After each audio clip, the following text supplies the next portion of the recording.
ये कहानी आपको बताएगी कि कैसे आप अपने मन को शांत कर सकते हैं। ये कहानी एक राजा और एक बौद्ध भिक्षु की है।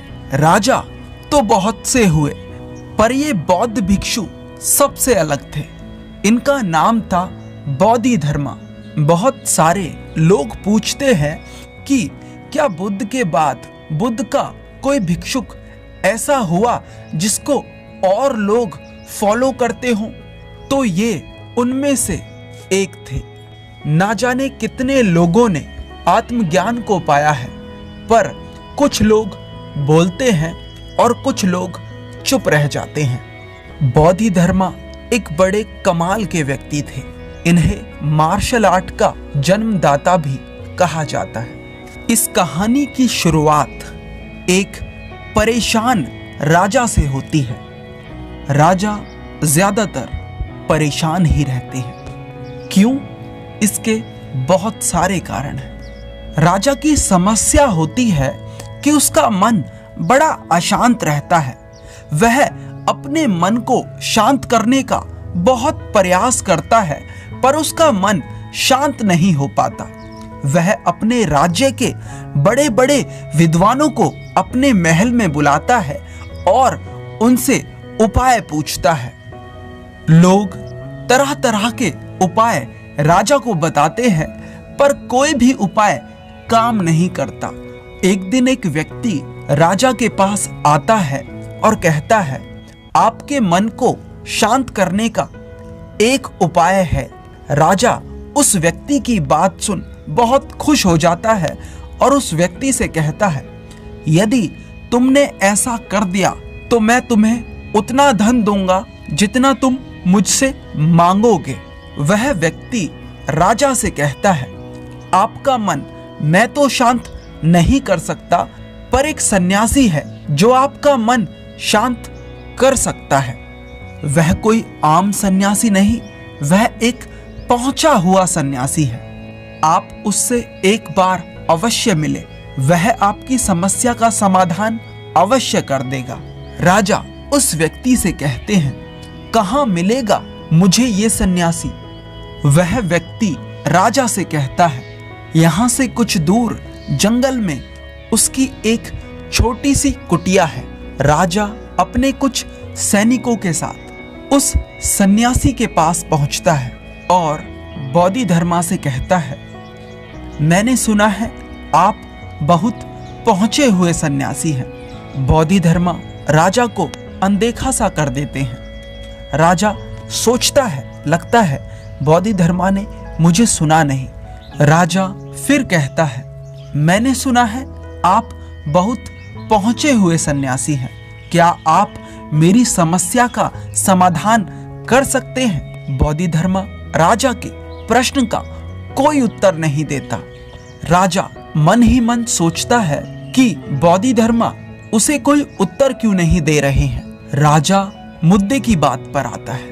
राजा बोधिधर्मा से पूछता है, क्या आप मेरे मन को शांत कर सकते हैं? बोधिधर्मा मुस्कुराते हैं और राजा से पूछते हैं, तुम्हारा मन अशांत क्यों है? राजा कहता है, वैसे तो मेरे पास किसी चीज की कोई कमी नहीं। धन मेरे पास इतना है जिसका मुझे खुद अंदाजा नहीं है। सभी सुख सुविधाएं हैं। लोगों के मन में मेरे लिए आदर है। मैंने बहुत सारे दान पुण्य भी किए हैं, पर बस एक चीज की कमी है मेरे अंदर। मेरा मन अशांत रहता है।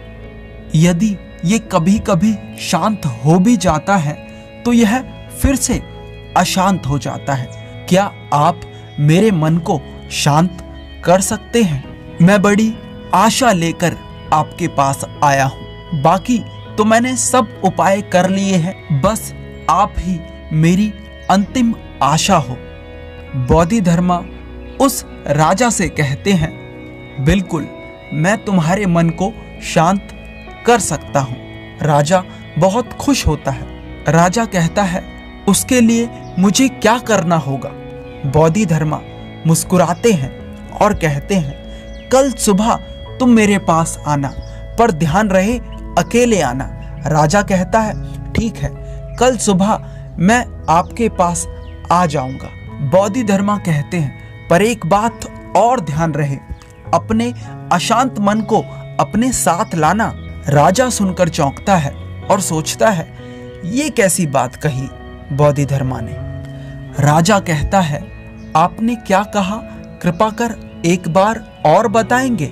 बोधिधर्मा राजा से कहते हैं तुम कल सुबह जल्दी आना और अपने अशांत मन को साथ लेकर आना। कहीं ऐसा ना हो तुम उसे अपने महल में ही छोड़ आओ। राजा सोचता है ये व्यक्ति कोई पागल तो नहीं, पर क्योंकि अब राजा के पास और कोई विकल्प भी नहीं है, इसलिए वह सोचता है कि एक बार प्रयास कर ही लेना चाहिए। अगले दिन राजा अकेला सुबह सुबह बोधिधर्मा के पास पहुंचता है और कहता है मैं आ गया। बोधिधर्मा उस राजा से कहते हैं तुम तो आ गए ठीक, पर तुम्हारा अशांत मन कहाँ है? लाओ उसे मुझे दे दो, मैं उसे अभी शांत कर कर तुम्हें वापस देता हूँ। राजा कहता है आप ये कैसी बात कर रहे हैं? आप इतने पहुंचे हुए सन्यासी होकर ये भी नहीं जानते कि मन कोई ऐसी वस्तु नहीं जिसे मैं उठाकर आपको दे दूं। मन तो मेरे भीतर है। बोधिधर्मा उस राजा से कहते हैं ठीक है, बैठ जाओ और अपनी आंखें बंद कर उस अशांत मन को अपने भीतर खोजो। राजा दृढ़ संकल्पी था। राजा अपनी आंखें बंद कर बैठ उस अशांत मन को अपने भीतर खोजने का प्रयास करता है। बहुत देर आंख बंद करे बैठे रहने के बाद बोधिधर्मा राजा के कंधे पर हाथ रखते हैं और कहते हैं आंख खोलो। राजा अपनी आंखें खोलता है। बोधिधर्मा उस राजा से पूछते हैं क्या तुम्हें तुम्हारा अशांत मन मिला? राजा कहता है नहीं। बोधिधर्मा राजा से कहते हैं कोई बात नहीं, अब तुम कल प्रयास करना, आज के लिए इतनी खोज पर्याप्त थी। राजा अपने महल चला जाता है। अगले दिन सुबह राजा फिर बोधिधर्मा के पास आता है और वैसा ही करता है जैसा कल बोधिधर्मा ने बताया था।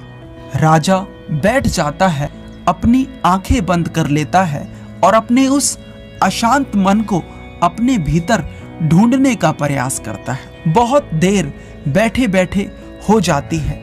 बोधिधर्मा फिर से राजा के कंधे पर हाथ रखते हैं और कहते हैं क्या तुम्हें तुम्हारा अशांत मन मिला?